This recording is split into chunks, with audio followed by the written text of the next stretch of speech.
Hello. So I came on, it's easier to sometimes record something than to type out a bunch of stuff. So there's been a lot of questions on what's going on tomorrow with the hearing for AB2223. Let me wipe this. Well, it looked fuzzy. That might have made it worse. So I'm gonna show you guys real quick. So from what we can see, the hearing is still on tomorrow. But it is an appropriations hearing, which means that it operates different, and they have moved it to a suspense. So I'm just going to show you, okay? Because I know everybody's learning as we go, and sometimes it helps to see what the heck Gabby's talking about. So I pulled up, oh, that's not what I wanted. Hold please. I mean, you get information out of that, but I'm trying to show you the website. That was a screenshot I took.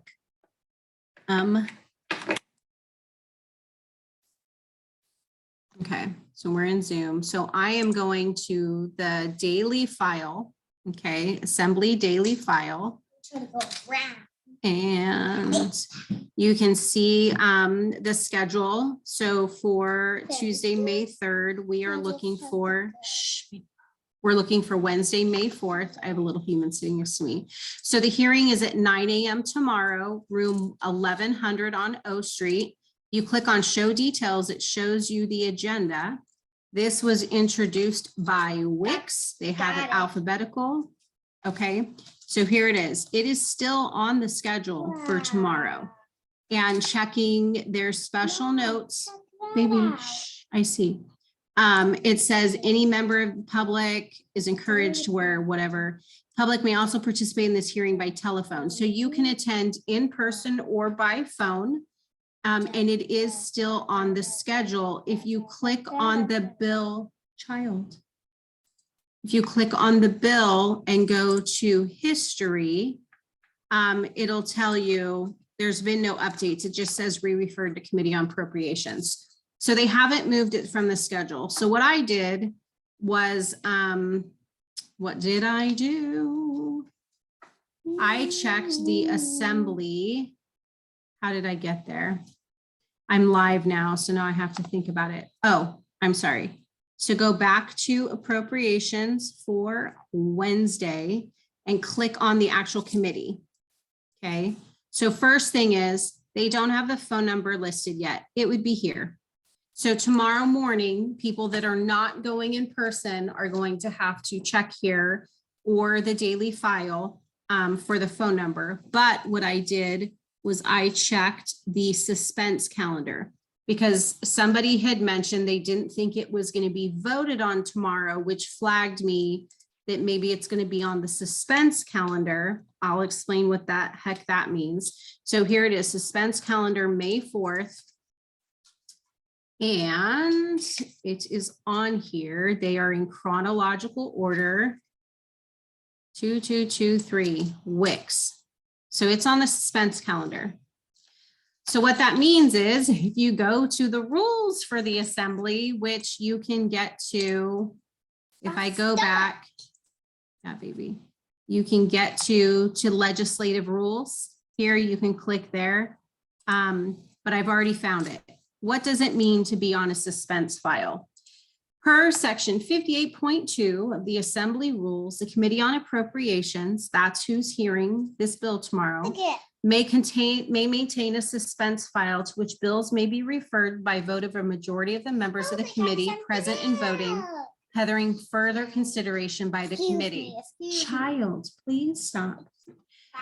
A bill may be taken off the suspense file and heard upon 2 days' notice, published in the file by a vote of majority, et cetera, et cetera. So what does that mean? So by moving to the suspense file, there's a certain dollar amount quota, like there's a certain threshold for a dollar amount on the fiscal impact of this bill. So this hearing is not, do we think this bill is a good idea or not? My hair is, I'm dealing with a sick kid, so I got out of the shower and who knows what's going on with my hair. This bill is not like the health committee's judiciary. It's not dealing with, is this a good idea legally? Is this a good idea for people's health?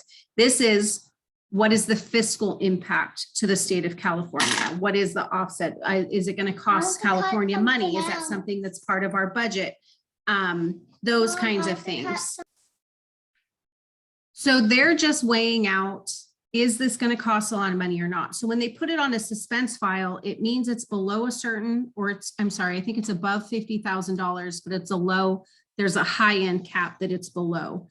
And so they set it aside, they suspend it, and they look at it a little bit more, and then they go through and they do a quick vote. So here's what to expect for tomorrow. You can go, but they're going to move really quickly. So for those of you that were on the Senate hearing Monday, that was an appropriations, that was a Senate appropriations hearing, and they went through 40 plus bills in about 90 minutes. Very few of the bills had testimony. Appropriations isn't interested in that unless you're discussing what the fiscal impact will be. And mind you, I'm still learning. So if somebody knows more than me, then feel free to throw something into the comments. But there might be support or opposition weighing in, but it's very few. And so they go through, they just say all those in support, all those in opposition. There are no testimonies by the authors of the bills. It's very rare that they're going to get up and they're going to say anything, because we're talking money here, not legality, not ethics, not health. Does that make sense? So if you were planning on driving from Fresno or LA or Reading for this bill, consider that. You may want to call in. I'm hearing that there was supposed to be a rally tomorrow. I haven't seen any flyers for it. If you're coming for a rally, cool. But just so you know, you can go in person and give your opposition. You can call in phone. It's literally going to be, my name is, and I do not support this. That's it. So just so you understand, they could remove it from the schedule tomorrow. I don't know why they would. What is more likely is that they would move it from the suspense file to the consent file. And either way, you're still not going to get testimony from the authors very often, given its related fiscal impact. If it passes this committee, it does go to the floor for a vote. Okay. So the other thing is, what about safety? Because we've posted, other groups have posted, a lot of progressive groups are freaking out about the SCOTUS leak. Do you know that document was written in February and it just so happened to be released yesterday, the same day that other Pfizer documents were released? Kind of interesting, right? It's like, Anyway, so everybody's upset.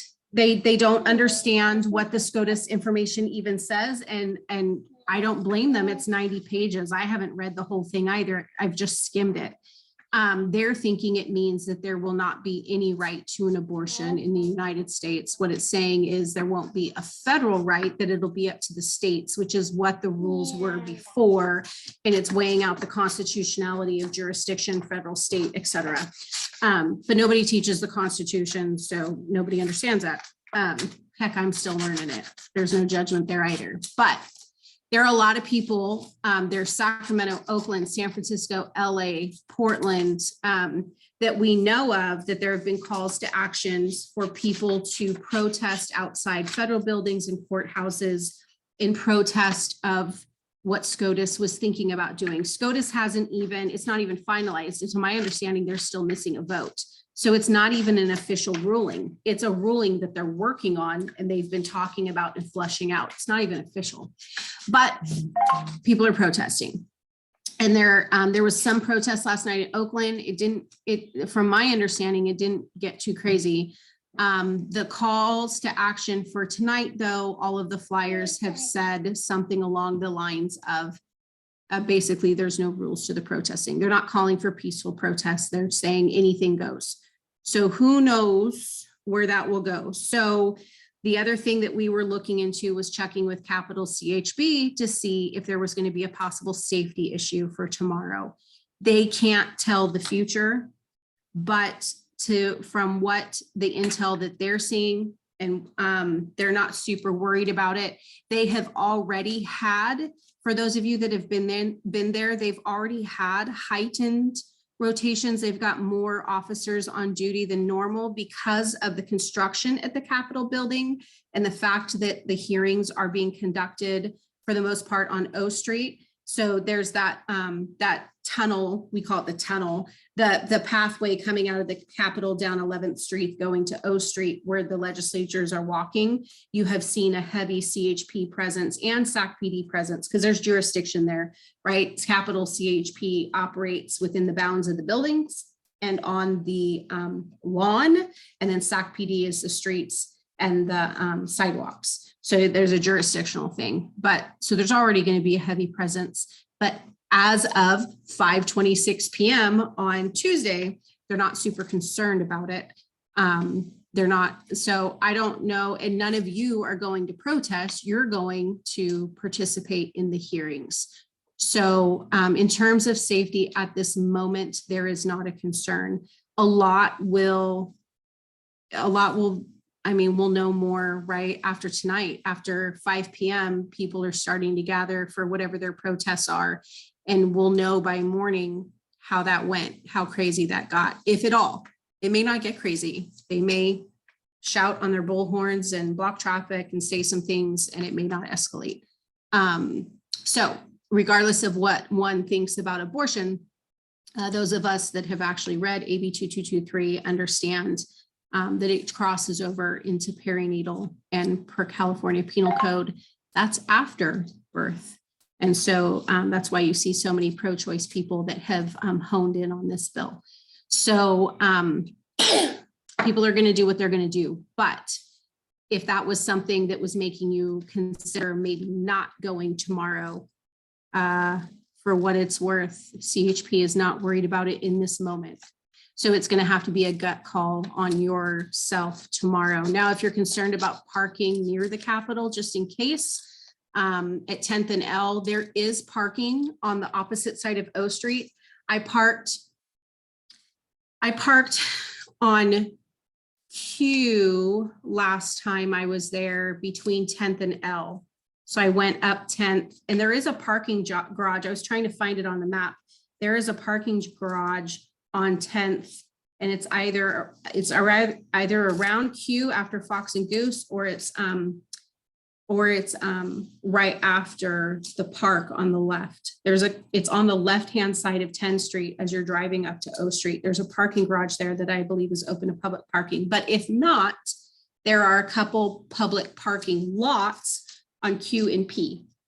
I don't remember what I paid. It was under $12, but it was a 2-block walk with the kids, because the last time I was there for AB2223, the truckers were there. That was a huge rally with Jack Hibbs, and I didn't know what to expect. And I had my little humans with me, and I didn't want to walk across Capitol grounds. So I parked on the other side. So if you're worried about being on Capitol grounds, you can park on the, would that be the south end of the O Street building. So I hope that helps. Oh, one other thing, Thursday, unless my child, I have a very sick kiddo as of 10 a.m. this morning, just came down with something. So assuming my child and nobody else gets sick, I will be at the hearings on Thursday for SB866. So that was the other thing I was going to share. I always say this is going to be a quick video, and then it's not, but you guys have figured me out by now, so just roll with it. Okay, so SB866, I had it loaded up. Here we go. So for the Senate daily file, their website's trickier. I have to refigure it every time I go on. So May 5th, that's Thursday, the judiciary hearing is going to be at O Street, room 1200. And notice it says upon adjournment of session. So their floor session is at 9 a.m. Okay, their regular floor session. Do they have their agenda? Their agenda is not loaded yet. So I don't know how many items. That's when they go in and they do their readings. And if it's third reading, then they can vote on it. And if it passes there, then they flip it over to the other house to assembly. I said that really fast. We are thinking that the earliest this hearing would be for judiciary is 10 a.m. I mean, some people might want to be there at 9:30 just in case, but here's the thing. This is not a regular judiciary hearing. Very good, baby girl. So here's the agenda. It is literally SB866. It's the only thing on the agenda. Okay, so Okay, hold on. So that's the only thing on there. So again, room 1200 and 866, that's the minors vaccine consent. So whether you are pro-vaccine, anti-vaccine, don't care, ex-vax, this is your 12-year-old being able to consent to receiving it without your permission. Maybe your child's allergic to eggs and they don't think to check the ingredients that XYZ vaccine is grown in egg albumin, and therefore they may have an anaphylactic reaction. They just say the school said, hey, do you want this? And then they got it. Or the doctor, I trust the doctor, they know my allergies, right? Not only can they consent to it, but it can be hidden on your insurance. I think that's this one. For sure, they can consent to it. So basically they can consent to a medical procedure behind your back. So this is, we're assuming we plan to be there no later. My little family plans to be there no later than 10 a.m. I've talked to a few people that plan to be there by 9:30 a.m. so that they can participate in person. Again, you can participate by phone. I don't see that blocked on here. Hold on. Recommends open to the public. Maintain social distancing, that hogwash. This is the hearing room. I believe that they keep it to 20 in the room. So that's why we're always clustered in the hallway around the TVs. Seating will be limited because we're asshats and we limit it. That's exactly what it says for those of you not looking at the screen. I do not see. Okay, telephonic participation in committees is available during hearings by calling in. So you will be able to call in. They just don't have the phone number up yet. This phone number here is for listen only. It's not for if you want to state your position. Okay, so that's Thursday. Plan to be there Thursday if you can. The cool people will be there, you know, anyway, unless they get sick with whatever their kid has. So I think that's everything. Not so brief. Have a good night.